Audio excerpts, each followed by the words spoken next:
is up, YouTube? This is Ranee B bringing you that homicidal tea, and this is a solved homicide case and an OWAS, that's for sure. If you need a reminder of what OWAS is, OWAS would be defined as other weird ass shit. This case is no exception to this and falls quite nicely into this genre. I ask that you please hit that subscribe button and turn on notifications. The sooner that I can get a footprint on YouTube, the sooner I can start monetizing and having giveaways and sponsoring search parties for local people that are missing, having no problem donating that kind of cause. Also, we can start fundraisers for victims groups where I can match donations, that kind of thing. I'm really trying hard to gain some momentum here on this channel, and as I'm getting more equipment, and this is getting a lot easier to churn these videos out. I have so many scripts that I'm writing and researching, so many cases that I've never even heard of, and all of that combined with my upgrading my processing equipment and even the post-production process time should start to be greatly reduced. But now that that's out of the way, let's get to the case of Gary Heidnick. Oh my God, gruesome Gary. Oh, the nicknames that I have for this guy during this story, just bear with me. It's a defense mechanism because you gotta have humor in some of this stuff because it's awful. Anyway, Gorgeous Gary thought in 1986 that he would capture, imprison, torture, and dominate women in his basement of his Philadelphia house, two of which of these women never made it out of his basement alive. Gory Gary tried to plead insanity, but his lifestyle of acquiring fancy cars and racking up stocks worth over $500,000 and being an actual bishop of a church and also being able to manipulate authorities when they would try to look into strange smells and sounds coming from his house kept insanity off the table. It sounds a little reminiscent of Silence of the Lambs, but I'm not that much into fiction, especially with nonfiction, so it's more interesting. But the storyline from Silence of the Lambs, the Buffalo Bill character, was pretty fucked up. But it was not real. It was insane, though. However, this story, very real. And the story that I'm about to tell you is part of the inspiration for the Buffalo Bill character. Think of gross Gary Heidnick as a modern-day Ed Gein. Yikes. There's a lot written about Gary's childhood, but like I said before, I don't cover much about their childhoods. I don't care about these monsters.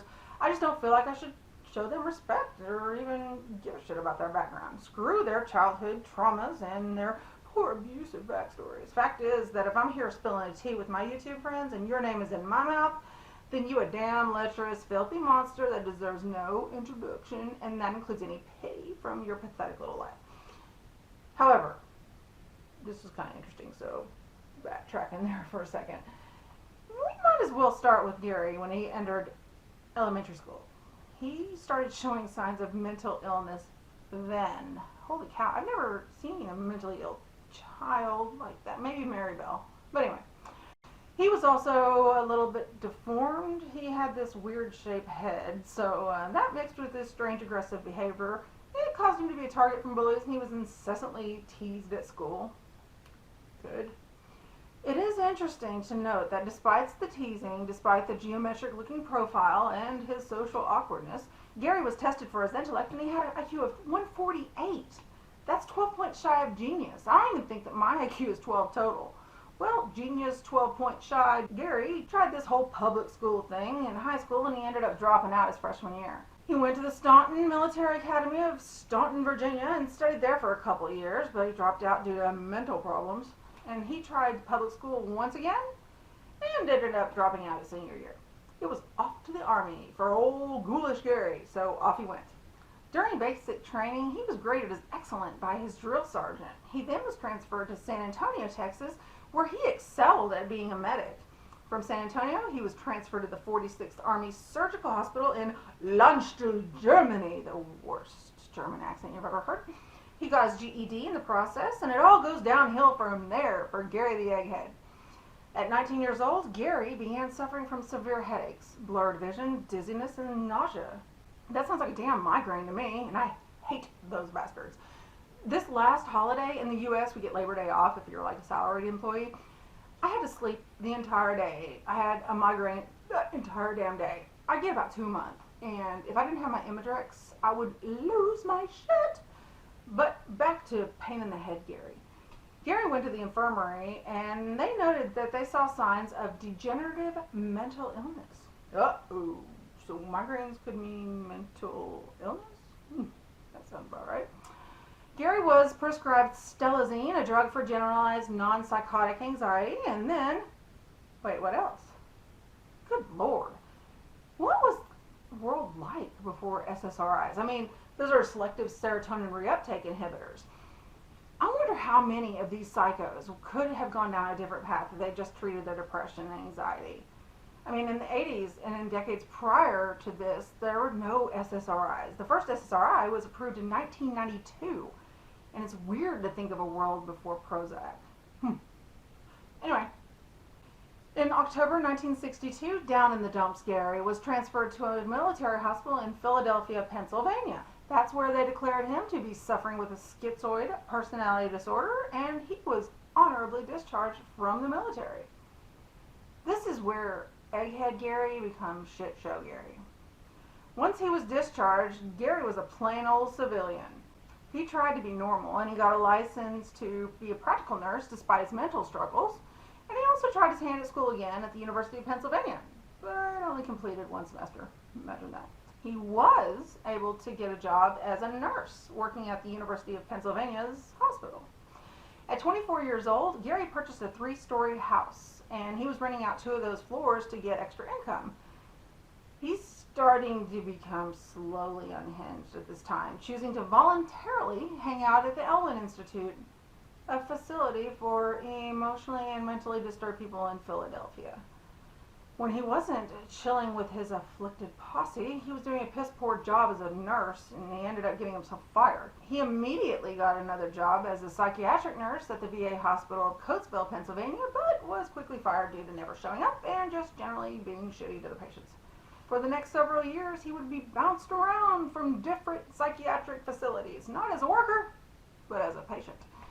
He attempted suicide at least 13 times, and in 1970, at the age of 27, Gary's mother actually was successful, and she did commit suicide. She was an alcoholic, and she had been diagnosed with bone cancer, and so she took her own life by drinking mercuric chloride. Like, why? This is an extremely noxious substance that takes a while to kill you, and it's an excruciatingly long death that's absolutely guarantees suffering.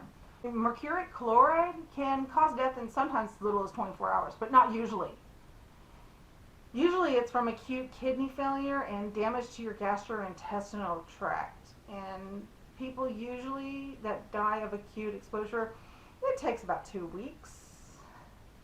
So it's now apparent that mental illness runs in the family. Gloomy Gary's brother, Terry, also suffered from mental issues, and he would spend time in and out of mental institutions and also had many suicide attempts. However, arbitrary Gary started his own church called the United Church of the Ministers of God out of his home in October 1971. Now, of course, he was the bishop, so he had to evade taxes. Remember, depression does not equal stupid. His church began with only 5 followers, but it quickly grew.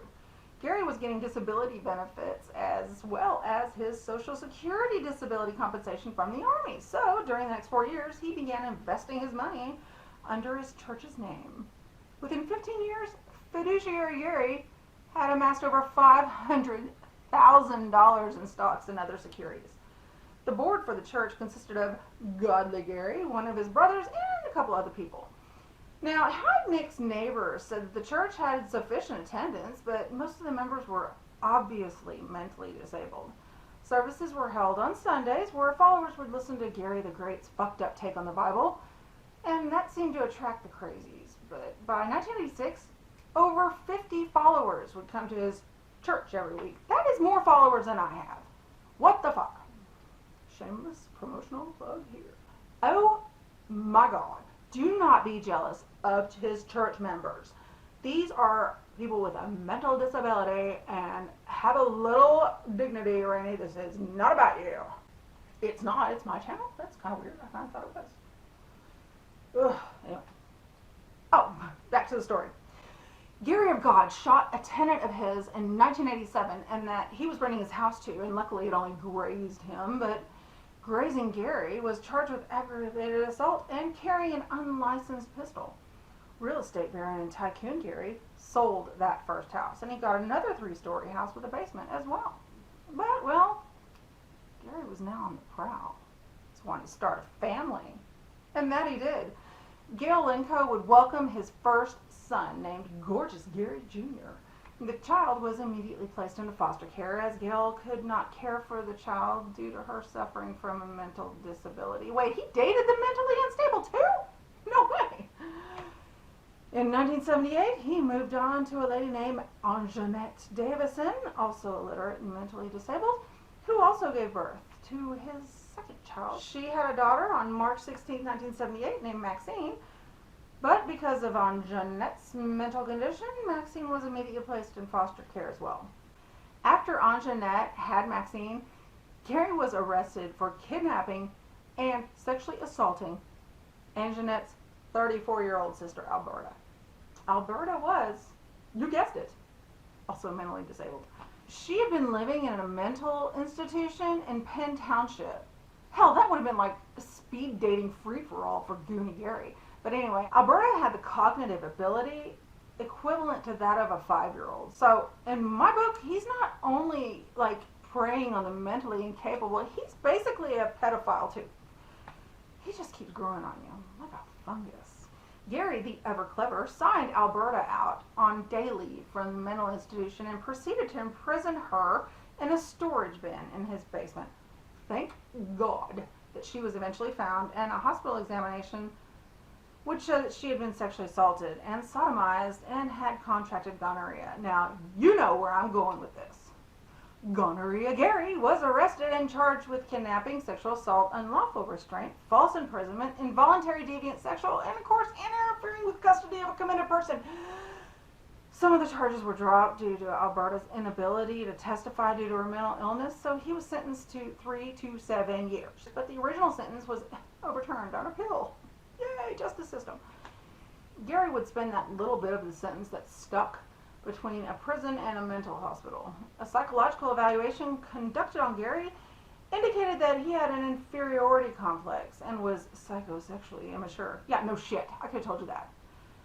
Just after serving 4 years of his sentence that got reduced, Gary was released on parole, and good job, justice system. In April 1983, he also agreed to the condition he would be closely monitored, and he intended to join a state-sponsored mental health plan. You can see where this story's going. None of that was followed up on.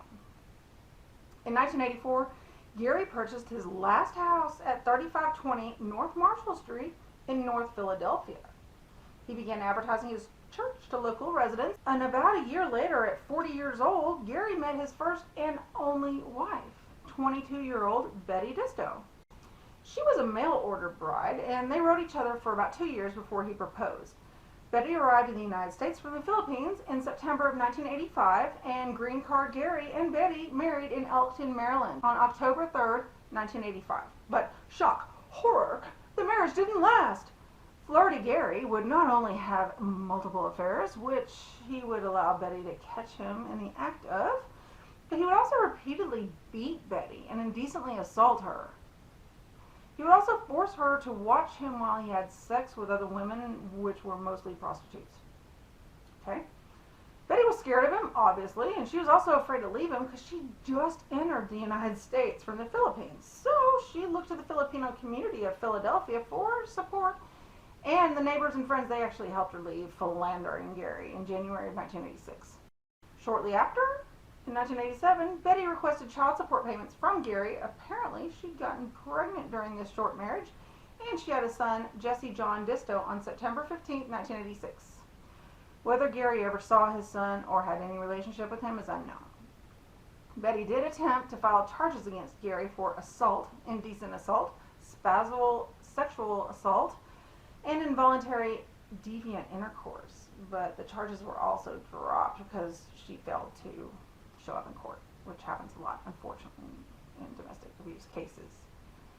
After Betty kicked his crazy ass to the curb, Gary's neighbors said that they saw different ladies coming and going at all times of the night, most of them looking like sex workers.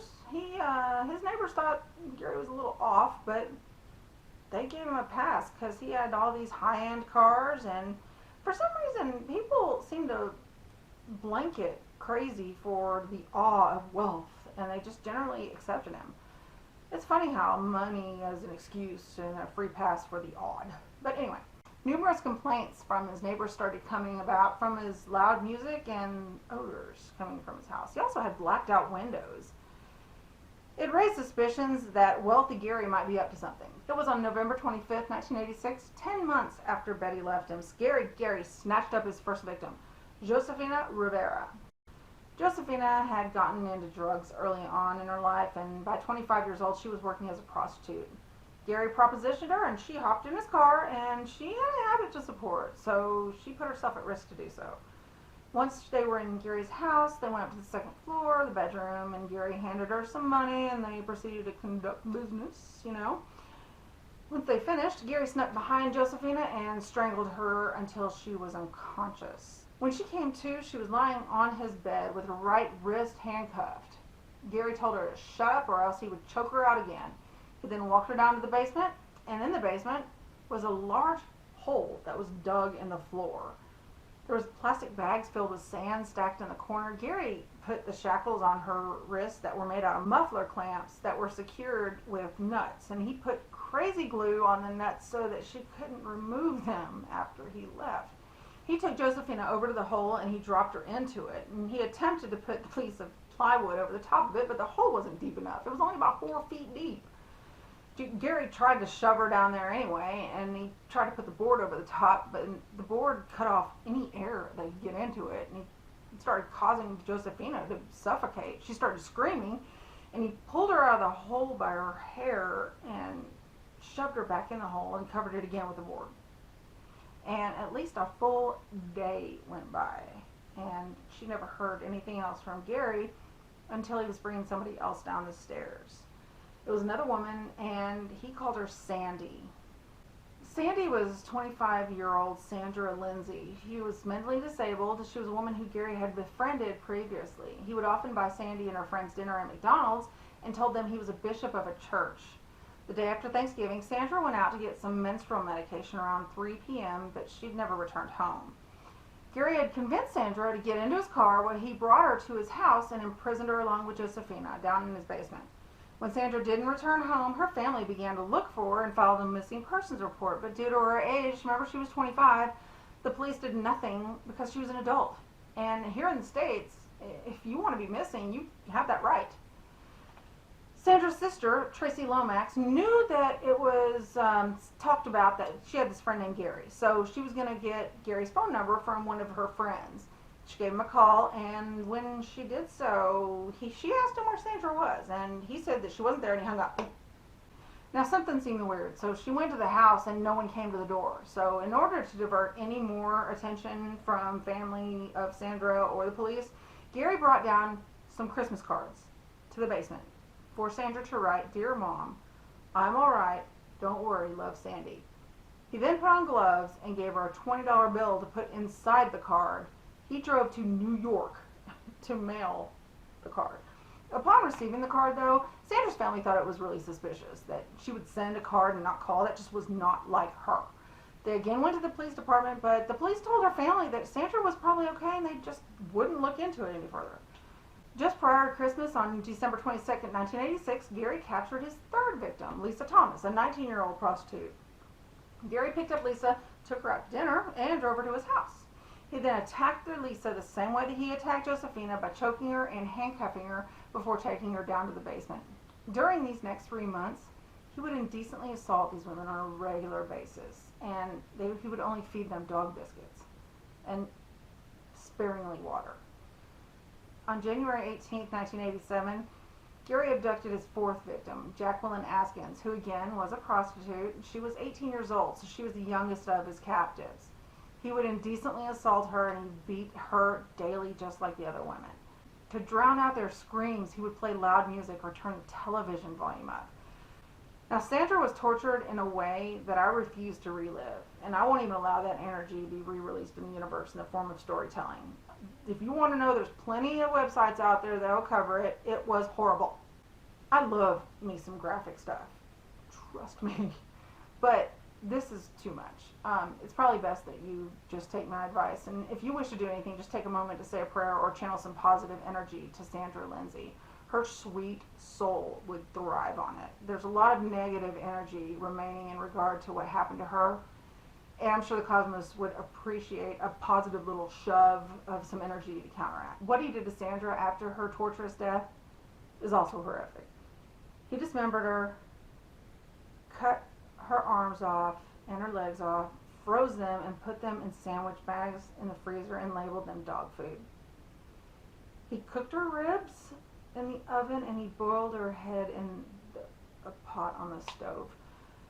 The neighbors complained to the police about horrible smells coming from Gary's house, but when the police arrived at the door, Gary explained that the smell was a roast that he had cooking and he fell asleep and it burned. Later, Gary would tell detectives that he actually would take the cooked remains and mix the ground up flesh with dog food, and he would feed it to the other captives. Over time, Gary, he became a lot more trusting of Josephina, and she was his favorite by all means. She picked up on this, because remember, she was from the streets, so she was street smart. She may not have had a lot of schooling, may not have had the best background, but old girl was a hustler, and she knew how to take care of herself. He began to tell her his master plan for what it was that he wanted, and he wanted to start a baby farm with the captives. He said that he wanted to impregnate each one of them. He told Josephina that he had ultimately wanted to capture 10 women in order to get them all pregnant and raise their children. He told her, and this is a quote, "I want to have kids, lots of them. I got kids already, but the state keeps taking them off of me. Well, I got a way now of having kids where nobody can take them from me, and you're the start. You're going to have my baby down here, and not just you. I'm going to get 10 girls down here so y'all can have my kids." What? Gary began to dislike his latest captive that he got right after he tortured and murdered Sandra. Her name was Deborah Dudley, and he told Josephina that she was a pain in the ass and that he wanted to get rid of her. He brought down Sandra Lindsay's head, still in the pot, and he showed it to Deborah. He said that if she didn't change her tune and her attitude, that she would end up the same way that Sandra did. The next part details how he executed one of his captives, and it's horrible. It's bad. I'm going to insert a little timestamp right here that tells you where to go to avoid this part, even if it stays in. I'm not quite sure. But because I can't get through without crying. I've already recorded this once. I started crying. I'm such a wuss. It's as bad as Sandra, but it's not as detailed. Thank God, for our sakes. So it'd be best if you skip to this part to avoid this. Alright, regarding Deborah, he made good on his threats to Deborah. On March 17, 1987, Gary forced all three of his captives, Josephina, Lisa, and Deborah, all bound in chains, into the pit. Gary ordered Josephina and Lisa to fill the pit with water. The pit was about 4 feet deep, and let's just say 4 feet wide and 5 feet long. Do you know how long that would take to fill with water? Just like pitcher by pitcher? That's like part of the mind fuck. Once the pit was full, the women were instructed to go into the water. Gary put the plyboard over the top of the pit and attached an unenergized electric wire to Deborah's metal chains, which were attached to her wrists. Now, I thought at first that this is kind of a mind screw to mess with her, but no. He turned the current on, and the women in the water cried out. Deborah, though, cried out the most. And she was in pain for minutes and minutes and suffered excruciating pain that went from pleading and begging to silence. And when her screaming stopped, Gary removed the board and found that Deborah had died from being electrocuted. She was still chained to the other women. I don't know how the women chained to her weren't electrocuted, but that's how the story is relayed online. Can you imagine what those other women went through? Lisa and Josephina had watched all of this. They filled the water, so they had to feel somewhat complicit in Deborah's torturous death. In their eyes, they probably think that they killed her too. That's just such an unimaginable mindfuck. But after he stopped the current, he removed her body and he disposed of her in Pine Barrens, a forested region in New Jersey. After he disposed of Deborah's body, he forced Josephina to sign a note that Gary Heidnick wrote. It said, Gary Heidnick and Josephina Rivera electrocuted Deborah Dudley on March 17th in the basement of 3520 North Marshall Street by electrocution. Jacqueline Askins, using the name Donna, signed it as a witness. Somehow he thought this was legal. Gary then threatened the two remaining women with the signed document to blackmail them into believing that they were murderers too. However, it also served as a fucked up bond between him and Josephina. He told Josephina that he could not trust her since she signed that document. You know, because Donna witnessed it.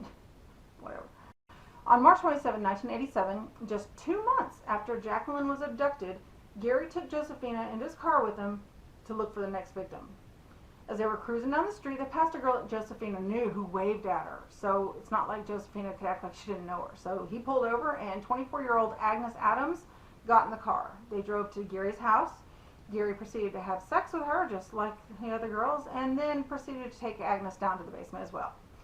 He had managed to kidnap 6 women and murder 2 of them. He would starve them and provide them with minimal food and water and crackers and dog biscuits. I mean, it was torture. It was actual daily torture. When Gary left the house, he would appoint one of the women to be in charge of all the other women. When he returned, if he found that anyone had been bad, he would beat the living shit out of them. If the woman who was in charge said the women were good, he would beat the living shit out of her. The following day, after Agnes was abducted, Josephina knew that she had limited time to try to escape, so she had an idea. She started grooming gullible Gary, eventually convincing Gary that she was on his side, and she started telling him that she wanted to look for another girl, but only on the condition that she got to walk up to the door herself. Gary agreed and drove Josephina to a gas station and waited for her.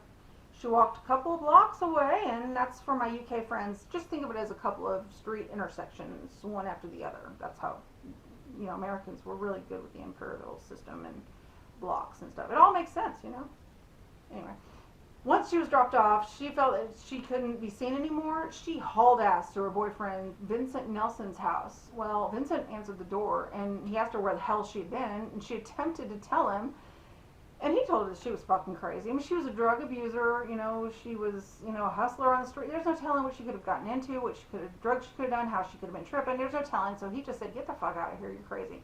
When he wouldn't believe her, she tore her ass and found a payphone and dialed 911 and called the police saying, I've been held captive, you gotta come find me. And eventually the police met up with her at the payphone, and they saw that she was visibly shaken. And she was saying over and over and over, you have to help me, you have to help me, there's others, there's others. The officers went to this gas station that she described where Gary was parked, and he was sitting in his Cadillac, and when the officers approached him, Gary said, what's this all about, officer? Didn't I pay my child support? Yeah, well, they ordered him out of the car. Police raided Gary Heidnick's house at just before 5 a.m., and the house itself had metal doors on it and bars all over the windows. Good stuff. There was a sign on the front of the house that read, United Church of Ministries of God. Well, when they entered the house, it was nothing short of a just dilapidated hoarders episode. The television was playing loudly, and then they began to search the home, and they walked down to the basement. In the basement were 2 women, naked from the waist down, their bodies bruised. You could tell they had been tortured. They were laying on a soiled mattress, chained to a sewer pipe, and restrained with muffler clamps. When they saw the officers, they started screaming, we are saved, we are saved. Like they were insane, going just absolutely batshit because they were so excited. The third woman was found in the basement hole. She was naked with her hands handcuffed behind her back and her ankles shackled. The hole she was covered with a sheet of plywood and had a couple of those 100-pound sandbags on top of it. Neighbors said that when the women started coming out, they were screaming, hooray, thank God, we're free, we're out.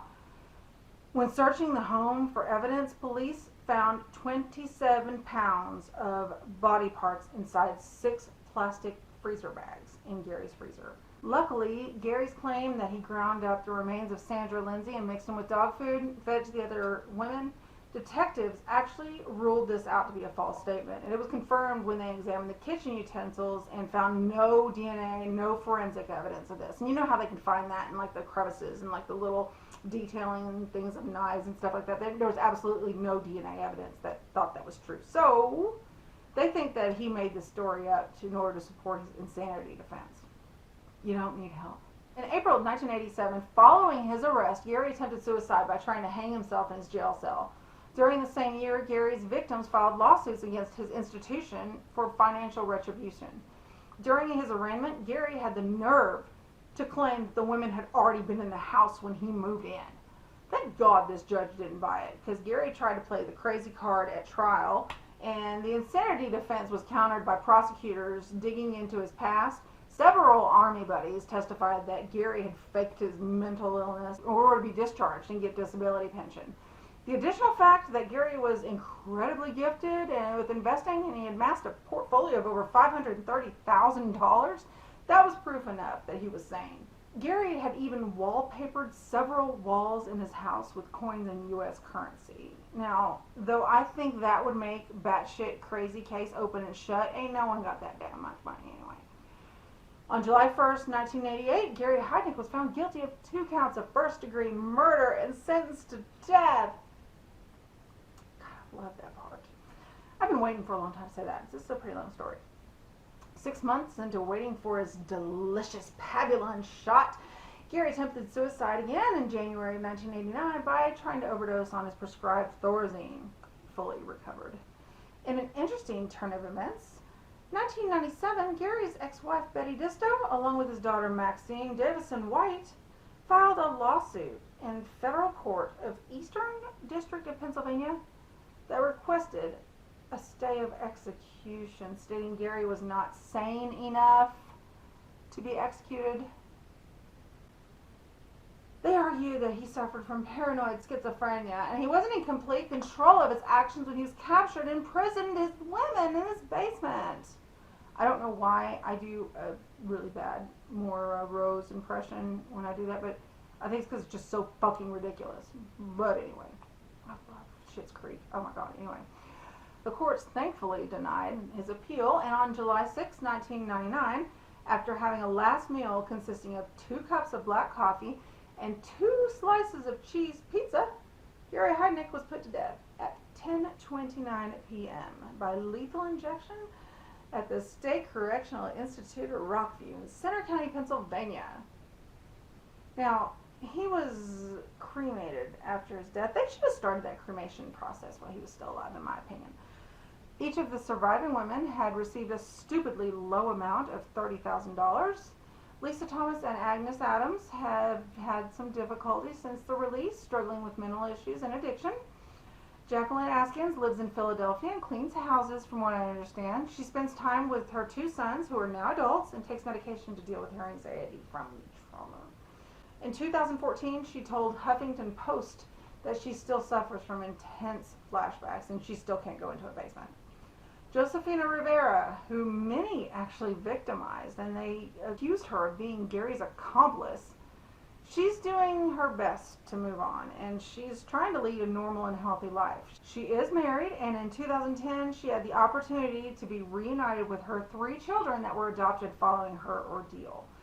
She has also written a book about her ordeal called Cellar Girl, about her time in the basement. There's a link in the description below for that. And she's been sober for a number of years. Thank you, Jesus. Well, that's the story. You guys ever even heard of this case? This again fuels my leering at detached garages in my neighborhood. I wonder if there's people in there. There's one next door, and like a big tree fell on it. And I'm like, can that person get out now? Like, I think that stuff all the time. It just blows my mind how many people are being held prisoners in neighborhoods, you know, and so close to home. It's crazy. And as always, I thank you so much for tuning in and supporting the channel. I cannot wait to grow it with you guys. Let me know if you have any cases that you'd like for me to cover. I read every single comment. And until next time, smash that subscribe key and slap that button like your parents should have slapped you. And I know that because you're here and you're crazy because we're family. So, yeah. Slap it. Talk to you soon. And I will see you real soon in the next video. See you.